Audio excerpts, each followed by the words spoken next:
Order for me that say, without Sidia no Yanko Susan, and I can't want it. There be a master make just a nippon away and a papa and any fennel.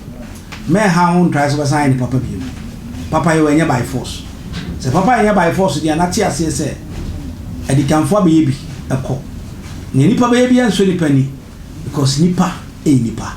Nipa to again a day to and your papa. We are 10 nipa besoletia. We are 10 nipa bofo. Niame can say a high attention TV. Attention TV India, not Queen Vaster Foundation, a patch of Queenia, Obia, Adoye, Aquentuna, Utu, a was sassy. And the two was under Abia, open dry fish and quiet sign of your money in any pastries. Now, pursue pastries. Or person, you know what?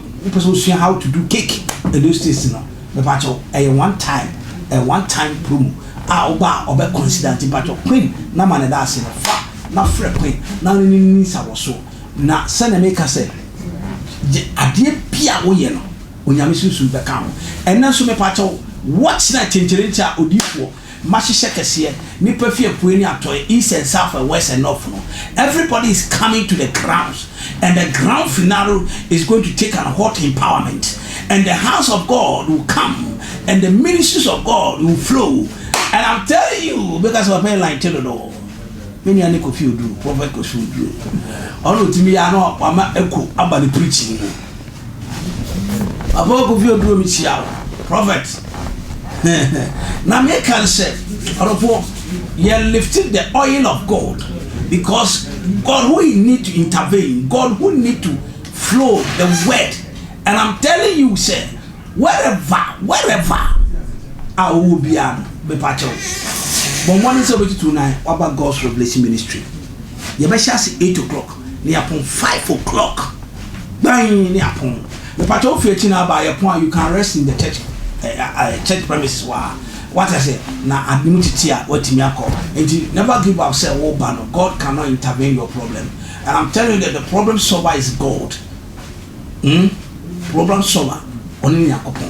I am a messenger, and I will make sure that when the Father give me the message to give it to you, I will give it to you, because prophetic is going to work in, and one of the apostle also is coming. I'm telling you, sir, you will never ever regret to come into the watch night. So, my dear brother, my dear sister, I'm encouraging you that come, and you will never lose anything. You are rather going to see a breakout from your life. Things is going to turn. The spiritual work will flow, it will work. And I'm telling you, when I'm soon, I'm Yabasa, and so on here, and so on here, when I'm a Kayan. Out of what? Yaya de my inquiry. You're not Ghana and America. Yabro Fui Omo Payasem, but don't pay some boy econo. Now, bomb boy econo from the ancient day. Teach you about Panama because slavery near that day. Intine a funnel. O come fancies could be brazen. Could you bring sin? Sa sing from cats sing and the Andersons. Sank of Winnie Abro. Abro never repuya mamma. Repuya. No, I am a repuamo. A penny, a being new year. In German for you, so as I walk over to go when you go Anderson Branson and Coffee and it's Anderson. Now, no one Ghana ni Baba Kwa, or no, Aqua with your own war, and so I Ghana ni America for you buying the vice. Way no bad Ghana, Sir, or Bansa share what is it? China for someone near Bay Colabo. Na Colabo no money a bayano. Mammy said no, maybe a Ghana ni, if you go to Croba, and said me at my bear vice, they said, Minchi, and I'm a champion. Who Ghana Kotuka International Airport. Now wait Ghana Kotuka International Airport. Ena Obeduo ya soldier for police form go Ghana ha security personnel no. Pami ba cast ba ko 12 na she plane what the Bedu Kotuka International Airport. Ya bo platform for the Kintin dra ho. Ya you say Ghana for the penny affair ya dia ho. E ka fufuwa ya nwa mama me no.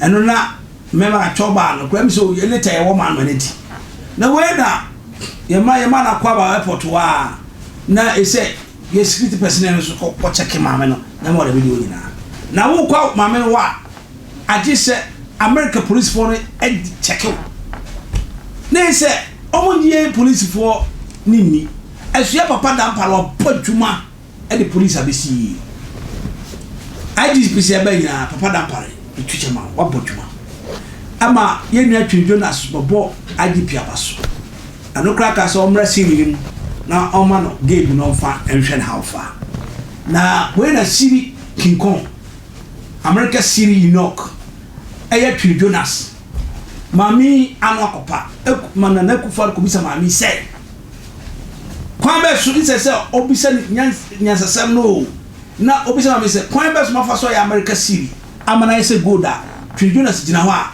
oka grass nko a wana wa bia baba asitwemi na Akufo do misasa okubisa mami ne say o mede no wetima gige atu there's a game na Akufo ne richi ulman susu wo yere e de na kubisa sasa when na Ghana for ebi no obi tse speaker of parliament abangbabe Osman okas no na betima kanadwen basam yo na betima ji tse so de omo pass be record wo jubilee speaker of parliament speaker ho na speaker timi age so na parliament for so age so yeah honorable speaker yeah na say so NDC for MPs bribe nkwa na mo jina mo to aba market ya mo eno na Twene Jonas ati ase say dey some phone na Akufo do adi ko bisa ma me na some papa say no yere matima ma America kwan you so to within short and nyina yira ko she from ya de no na ko bisa Twene Jonas ati koku die wo die Akufo do atem na anoti etefo abamu e sorry ti na Akufo do atem utina tem back to back na Twene o president na udina tem sa no etefo hwe Twene Jonas when say me your fan but anyway all the attention see on so Twene o pesa o Africa yi o say Ghana na they are all running with Syria why are they run the Syria for us the way na Twene Jonas ni bofu ama o de o me hwe ni video na nsema Twene Jonas akache Akufo ado say ye dia fa comment nyo fa comment bra na ye wasemi kache Twene Jonas a o se grass nko Ghana kwa so de grass nko potus nko ya Twene vice president ni krom na mi twa kirewi wa ba Ghana na Akufo ado wanya platform a woni nipa ne kakasa TRUMU hu asem en wa ko ka kire ba me ne se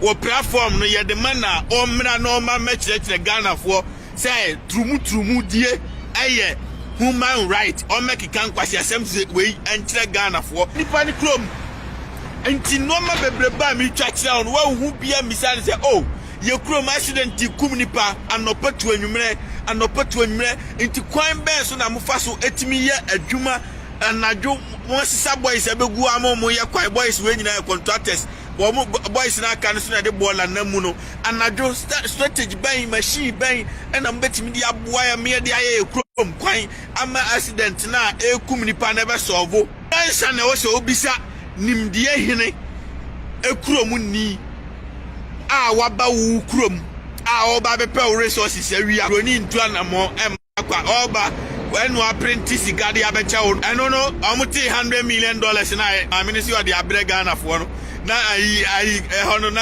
ayi statistics yiba omia yiba omia statistics na Akufo ado yire so statistics I have shown you say you can generate money kwasi broni oni ajapade or the machine a print sika we any party so no apepepe entintina ho mane print sika no mfa ma ketua bi mana o meden emma wo mfefe wo se enkokire ne se obo ase gold no buo enkokire se ayi sahwi akontomra timbani simho machi say value whatever it is you have onu nyansa no wo nyansa no wo keke no dia biti bibini ewo wiase keke o nyansa na kwasi broni wo asa oba America nyina kwan omo ye bibini bia ni ho a ono gina ono nko be ka kogina kwa ho anum wi ko ajimi kura ono ba be gina awowem se ono anadwo oye kwan ka so wabodamo bibini nko broni na ye adwuma no